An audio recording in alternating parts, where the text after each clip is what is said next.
when we learn about how to make changes and where do we learn from, you watch an infomercial, you go to a trainer, you talk to a friend. A lot of people don't realize where that positive influence or that change can come from. And it could be from family's philosophy, it could be from your friend's wisdom. My favorite, a child's honesty. A lot of times we'll learn from that. I don't think that we learn from ourselves enough, though. I'll tell you, I rush and rush and rush and rush and rush. I've got to get somewhere, right, Kay? Do I walk fast? Do I walk fast? I was walking so fast behind her, she was like, I gotta speed up. She thought I was chasing her. Yeah, I wanted to take your hat because I like it better.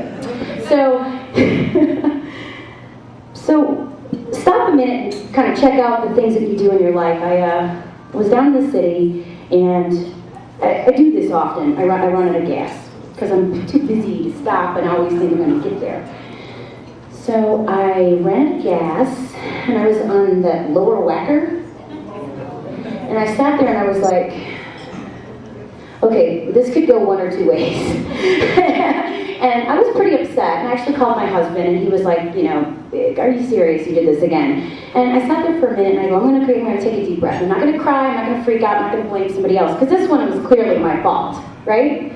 So I sat there and I looked at the situation, and I really looked at it in retrospect after it was over, and I realized that I had made some very methodical choices that I really learned from. I sat there calm and kind of waited a few minutes. I didn't get mad at people for not stopping, because you know they never do. So a lot of times I'm yelling at, why don't you stop? What's your problem? It's really not their problem. They're going somewhere too, just like I was. So I sat there and I was calm, and you know one of those trucks, they have those trucks down in the city? One of them just came by. And then that guy came by, and then another one showed up. And I was like, oh, interesting. And now I'm thinking about this afterwards. And I was like, I bet you if I would have been all mean, yelling, crying, cussing, slamming my fist down on my steering wheel, that wouldn't have happened. I just know it wouldn't have happened. I would have been stuck. I'd still be there. And so they stopped, they came. Now, in my car, it wasn't just out of gas. I needed to jump. These guys towed my car. They filled it up with gas. They stayed there and jumped the car till it started, and it was broken. I ended up having to take it when I got home because it died again. And thank God it was under warranty. See? And for me, I look back and I go, this all started just because I decided to be like a reasonable human being and not cuss everybody out, blame somebody else. I sat there and took responsibility for, that was my fault. I ran out of gas, but then all these other things happened, but then it ended up being okay. And then, right when I pulled in the driveway, my tire blew out. So that could have happened while I was on the highway. I really feel like it's because I internalized that situation and took control of it and said, this is my fault. But I'm going to be calm, and I'm going to think about what I'm going to do. And I found that answer. I found that solution within myself, because I was able to take responsibility and accountability for my actions. I built a lot of character sitting there on the side of the road because I didn't want to be there. Does that make sense? Does that make sense? I mean, I look back at that, and next time that happens, let's hope it doesn't. Let's hope I get gas. But it also showed me that being calm and more relaxed, and maybe taking a deep breath, and thinking about something before I do it is going to make a big difference in my life. Now, I probably am running out of time, so we're going to kind of sum it up and get into this activity, because this is my favorite part of the whole thing. I want you to just remember a couple things. Let's talk about this one more thing. SMART goals. When we're talking about changing our lives and figuring out how to set a goal for whatever change we want to make, I want you to remember SMART. I'm hoping you guys have a pen, because you are going to need one. So hopefully you've got a pen or a marker or something. But SMART stands for specific, measurable, attainable, realistic, and time-bound. So what we do is we take a goal and we make it into an objective so we can define it. And if you have a goal that's too big to be defined by SMART, then it's probably not a realistic goal for you right now, and you'll set yourself up for failure. And that's what happens too many times.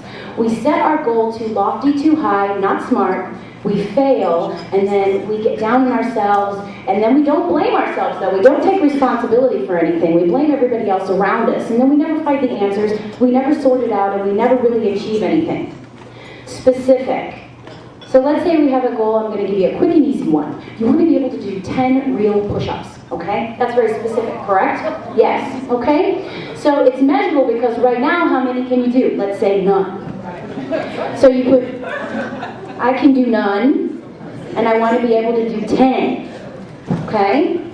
Now, it's attainable because, and some of you are going to be sitting at your table right now and you're going, I don't know. But see, this is the key. You have to figure it out. Find someone to show you how to do a modified push-up. So whatever your goal is, if you want to write a book and you go, that's not attainable, it is. There are people out there that can show you how to write a book. You can buy a book that'll show you how to write a book. So take your goal and break it down, because if you don't have all those steps in check, then you won't be successful with whatever the goal may be. So it's attainable because you're going to go to the trainer and say, listen, I can only lay down flat on the floor and then push myself up, sort of.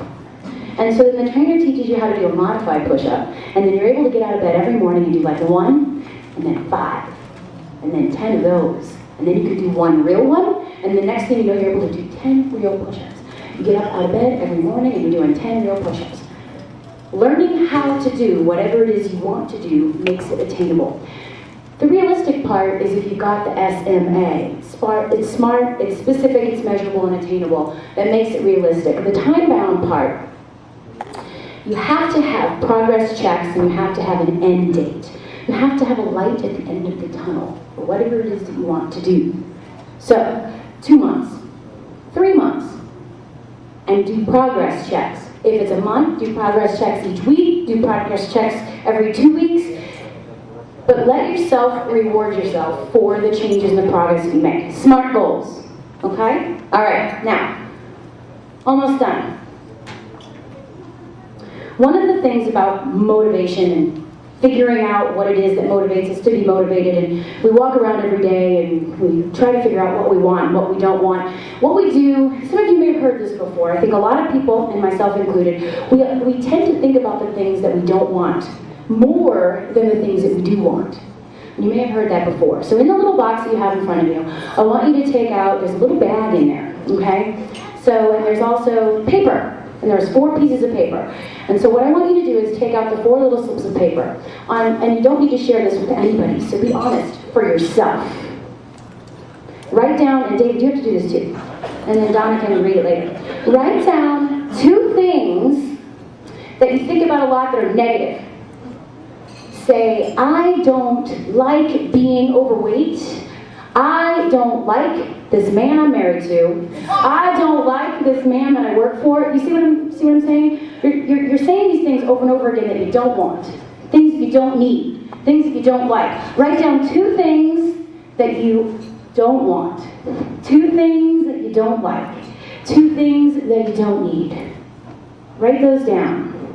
And make sure that you've taken everything out of the box. And when you've written those 2 things down, put those in the box. Now, everybody can open the little bag with the Hershey Kiss, because that's chocolate. If you don't like chocolate, something's wrong with you. And you don't have to eat it since we had cookies, but you can put it in your bag and you can eat it later. But open the bag, the little net bag. And in the other 2 pieces of paper, I want you to write 2 things that you love. I am going to be wealthy this year. I'm going to marry the man of my dreams this year. I'm going to fit into that size 3 dress this year. I'm going to write my book this year.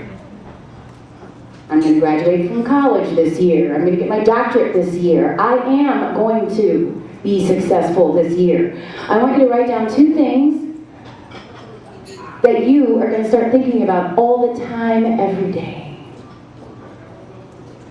Those 2 things go into the little bag, and I want you all to put it in the little bag, and I want you to tie it back up with a bow. Having fun yet? Good.